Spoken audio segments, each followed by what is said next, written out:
Muy buen día a todos y cada uno de ustedes. Muchas gracias por acompañarnos aquí en la sección de 10 minutos de café psicoanalítico. Les saluda el doctor Gerardo. Y el día de ahora nuestro tema es los mecanismos de defensa de la psicosis. Continuamos con estos especiales de mecanismos de defensa y ahora en exclusiva con la psicosis. ¿Cómo se crea una crisis psicótica? Como sabemos, y lo dijimos en el video pasado, existen dos tipos de mecanismos de defensa en las patologías, el principal y el secundario, y en este caso el mecanismo de defensa princeps o principal o pivote de la psicosis es la forclusión. Se tiene que activar la forclusión para que se puedan activar los mecanismos de defensa secundarios, que en este caso es la escisión o las escisiones, la alucinación, el delirio, la escisión del yo y la escisión del objeto. Alucinación y delirio tanto son mecanismos de defensa como síntomas, ¿no? Tienen el mismo nombre. ¿Por qué se va a activar la forclusión, el mecanismo de defensa de la forclusión?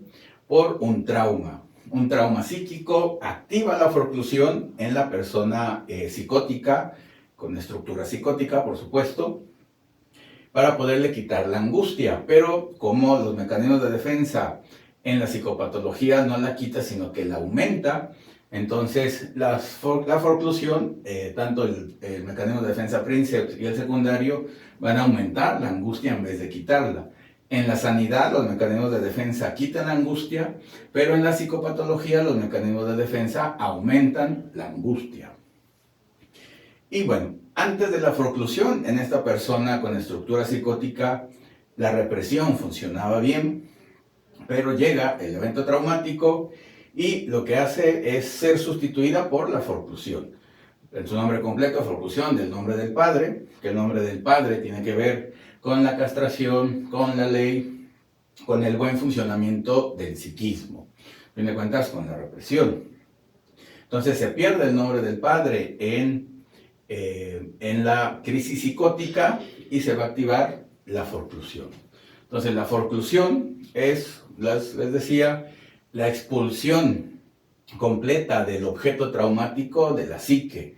Se expulsa eso traumático de la psique, no se reprime porque no sirve la represión, sino que la forclusión va a hacer que se expulse eso traumático y se salga al exterior, al mundo exterior, que va a volver, por supuesto, por medio de la alucinación y el delirio, eso que se expulsó del psiquismo. A fin de cuentas, regresa.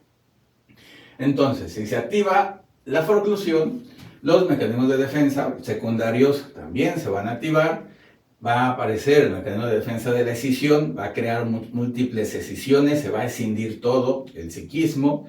Las alucinaciones y los delirios no dejan de ser una escisión de la propia psique. Las ideas, las imágenes se forcluyen y se escinden. Entonces están por todos lados porque el yo se escindió. Hay una escisión del yo, hay esa famosa escisión del yo, se da por la activación de la forclusión y la escisión del objeto, de los objetos que están en el mundo exterior.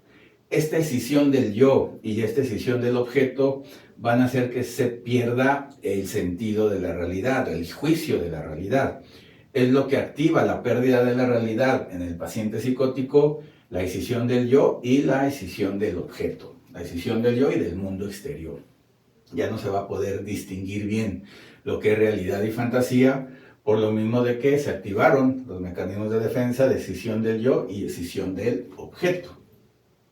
Las alucinaciones y los delirios, que es como lo más vistoso o aparatoso en una crisis psicótica, en un brote psicótico, bueno, estas que representan o qué es lo que significan, cómo se van a interpretar. Bueno, las alucinaciones, se va a alucinar un objeto amado, perdido, se pierde un objeto en el mundo exterior y la persona va a tratar de recuperarlo por medio de la alucinación.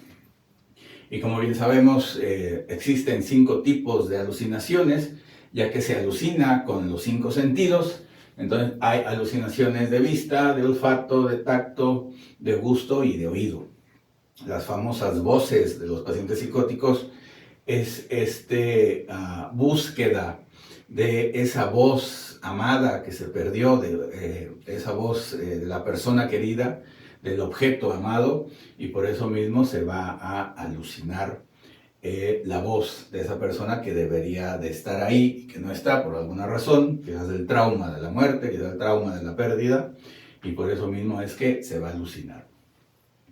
Junto con la alucinación sabemos que existen los delirios, hay 4 tipos de delirios, bueno, y el delirio se va a dar porque se pierde un vínculo amoroso. Ciertamente se pierde un objeto amado y aparte de perder el objeto amado se va a perder ese vínculo amoroso con esa persona o con esa representación. Entonces, ¿qué es lo que trata de hacer el delirio? De forma patológica, por supuesto, trata de recuperar ese vínculo por medio del delirio, pero como estamos hablando que todo está escindido, lo va a hacer de la manera incorrecta. El yo está escindido y por eso mismo es que no lo va a recuperar como deseara, no va a delirar el amor, sino va a delirar sus contrarios. Y por esa razón va a aparecer el delirio de paranoia, que en vez de aparecer el amor va a aparecer el odio, el delirio de megalomanía, que es como una forma de quitar el abandono de ese ser amado, y por esa razón la persona se va a convertir en alguien más importante para que otra vez el ser amado lo vea o lo busque. El delirio de erotomanía va a cambiar el amor por la parte sexual y por esa razón se va a creer muy atractivo la persona. Y el delirio de celotipia, que representa la envidia de que las otras personas, o las personas cercanas, sí tienen ese vínculo amoroso que él perdió. Así que bueno, estas son el video de los mecanismos de defensa de la psicosis. Importante recordar el mecanismo de defensa Princeps, que se activa, bueno, que es la forclusión, que se activa por un trauma psíquico y que activándose el mecanismo de defensa principal va a activar los mecanismos de defensa secundarios, que son la escisión, la alucinación, el delirio y la escisión del yo y de los objetos, que hace que pierda la realidad el paciente psicótico. Así que, bueno, este es el video y el especial de los mecanismos de defensa de la psicosis. Continuamos viendo otros especiales con otras patologías para explicar los mecanismos de defensa en la patología. Así que gracias por su atención.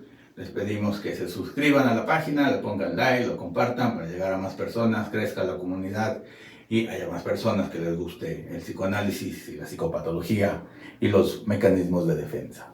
Gracias a todos y que tengan un buen día.